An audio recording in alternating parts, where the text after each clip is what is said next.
দেশের আকাশে হিজরি জিলহজ মাসের চাঁদ দেখা গেছে। রংপুর থেকে চাঁদ দেখার খবর জানিয়েছেন প্রতিনিধি শাহরিয়ার মিম।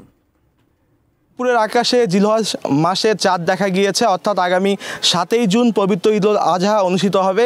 এরই মধ্যে কিন্তু জাতীয় চাঁদ দেখা কমিটিকে রংপুরের জেলা প্রশাসক নিশ্চিত করেছেন। যদি একটু আপনাদেরকে আমি দেখাই যে এখন পর্যন্ত কিন্তু রংপুরের আকাশে যে জিলহজ মাসের চাঁদ সেটি কিন্তু আমরা দেখতে পাচ্ছি, অর্থাৎ আমরা চাঁদকে এখনও আমরা দেখতে পাচ্ছি। এবং আপনাদেরকে জানিয়ে রাখি যে ঈদের আরও কয়েকদিন বাকি।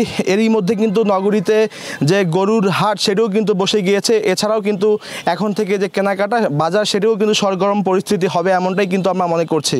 আপনাদেরকে জানিয়ে রাখি যে শুধু রংপুর নয়, রংপুরের পার্শ্ববর্তী জেলা কুড়িগ্রাম, নীলফামারী এবং দিনাজপুর সেখান থেকেও কিন্তু এই ঈদের চাঁদ দেখা গিয়েছে বলে আমাদের সেখানকার সহকর্মীরা এবং সেখানকার জেলা প্রশাসকরা কিন্তু আমাদেরকে নিশ্চিত করেছেন। অন্যদিকে রংপুর আবহাওয়া অফিস, রংপুরের জেলা প্রশাসক আমাদেরকে নিশ্চিত করেছেন এবং সেই সঙ্গে আমরা নিজেরাই দেখতে পাচ্ছি যে আকাশে যে ঈদুল আজহার যে চাঁদ সেটি কিন্তু আমরা দেখতে পাচ্ছি। অর্থাৎ পবিত্র ঈদুল আজহার আর মাত্র কয়েকদিন বাকি।